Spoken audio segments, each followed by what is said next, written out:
ថ្ងៃមួយនៅពេលដែលលោកតាចាស់កំពុងដើរលេងតែម្នាក់ឯងនៅលើភ្នំគាត់បានរកឃើញផ្នែកមួយនៃដើមឈើស្ងួតដោយចៃដន្យលោកតាចាស់ដែលមានការព្រួយបារម្ភអំពីការស្វែងរកកន្លែងស្នាក់នៅបណ្ដោះអាសន្នបានចាប់អារម្មណ៍កន្លែងនេះភ្លាមហើយសម្រេចចិត្តផ្លាស់ប្ដូរឬដើមឈើប្រហោងធម្មជាតិនេះទៅជាកន្លែងលាក់ខ្លួនឯកជនឬដើមឈើត្រូវបានប៉ះពាល់នឹងខ្យល់ព្រះអាទិត្យភ្លៀងនិងទឹកសន្សើមអស់រយៈពេលជាច្រើនឆ្នាំហើយស្រទាប់ខាងក្រៅរបស់វាត្រូវបានគ្របដណ្ដប់ដោយលែរួចហើយពីចម្ងាយវាលាយបញ្ចូលគ្នាយ៉ាងល្អឥតខ្ចោះជាមួយនឹងព្រៃភ្នំទាំងមូលហើយពិបាករកបាត់ត្រូវបានកាន់កាប់ដោយសត្វល្អិតអស់រយៈពេលជាច្រើនឆ្នាំដោយបន្សល់ទុកកន្លែងទំនេរច្រើនទំហំត្រឹមត្រូវដើម្បីផ្ទុកមនុស្សម្នាក់ទោះជាយ៉ាងណាក៏ដោយមានសត្វល្អិតពលជាច្រើនលាក់ខ្លួននៅក្នុងស្នាមប្រេះដែលជារឿងគួរឲ្យស្អប់ខ្ពើមណាស់ជាសំណាងល្អវាមិនពិបាកក្នុងការសម្អាតទេដោយគ្រាន់តែប្រឹងប្រែងបន្តិចវាអាចសម្អាតបានទាំងស្រុងលោកតាម៉ាបានធ្វើឲ្យឫសដើមឈើមិនស្មើគ្នានិងខូចខាតរលោងដោយប្រុងប្រយ័ត្នហើយបន្ទាប់មកបានយកគំនរឈើបាក់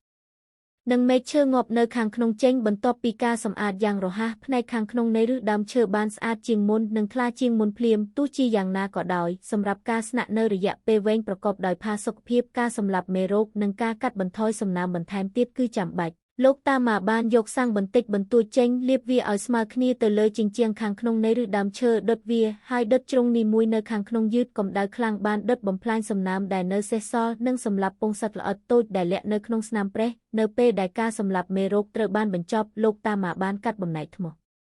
និងឈើខ្លីដែលមានប្រវែងសមស្របហើយជួសជុលវាទៅនឹងរន្ធពីរនៅក្នុងរស់ដើមឈើរន្ធមួយត្រូវបានទុកជាផ្លូវធំទូលាយសម្រាប់ការចូលប្រើប្រាស់ប្រចាំថ្ងៃខណៈពេលដែលរន្ធមួយទៀតបម្រើជាបង្អួចសម្រាប់ពន្លឺខ្យល់ចេញចូលនិងដើម្បីបំបត្តិភាពមិនស្រួលដែលនៅសេសសល់ឈើដែលនៅសល់ត្រូវបានដាក់រៀបស្មើយ៉ាងស្អាតនៅផ្នែកខាងលើនៃឫសដើមឈើដើម្បីបង្កើតស៊ុមដំបូលពេញលេញបន្ទាប់មកដែកគោដែកត្រូវបានប្រើដើម្បីពង្រឹងសន្លាក់នីមួយនៃឈើបំណែកឈើលើសត្រូវបានយកចេញពីដំបូលដើម្បីធ្វើឲ្យរូបរាងទាំងមូលរលោងជាងមុនក្រោយមកស្លែមួយចំនួនធំត្រូវបានប្រមូលពីភ្នំដឹករលប់ទៅជំរុំវិញហើយបន្ទាប់មកដាក់ជាស្រទាប់លើដំបូលដើម្បីផ្ដល់ទាំងការការពារការក្លែងបន្លំនិងសំណើមមែកឈើស្ដើងមួយចំនួនត្រូវបានកាត់តាមស្នាមប្រេះបង្អួចដែលបង្កើតជាការតុបតែងសាមញ្ញនិងធម្មជាតិចង្គៀងបោះជំរុំតូចមួយត្រូវបានព្យួរនៅខាងក្នុងដើម្បីបំបត្តិភាពងឹត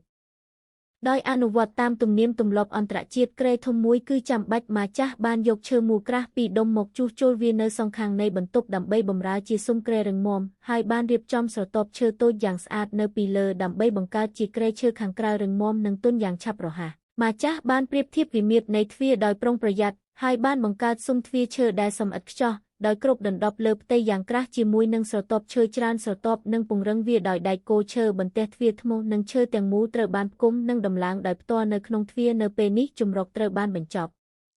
ដើម្បីការពារការរអិលនិងដួលក្នុងភ្លៀងម្ចាស់បានជីកជណ្ដើរដែលមានជម្រាលថ្នមនៅពីមុខទ្វារហើយសម្អាតស្មៅនិងគ្រួសចេញពីតំបន់ជុំវិញនៅពេលដែលពេលវេលាកន្លងផុតទៅនិងភាពងឹតបានមកដល់គាត់បានដុតភ្លើងជំរុំដ៏ស្រទន់មួយនៅខាងក្រៅសម្រាប់យ៉ាងស្ងៀមស្ងាត់នៅលើដើមឈើមួយហើយពិនិត្យមើលដោយប្រុងប្រយ័ត្ននៅខ្ទង់តូចមួយដែលគាត់បានសាងសង់យ៉ាងយកចិត្តទុកដាក់នៅពេលដែលពន្លឺនៅលើផ្ទៃក៏សាត់បន្តិចម្ដងស្រទាប់ឈើជុំវិញបន្ទប់បានរុំព័ទ្ធគាត់ម្ចាស់បានទុកការងារដ៏លំបាករបស់គាត់ចោលងាកមកវិញហើយត្រឡប់ទៅផ្ទះ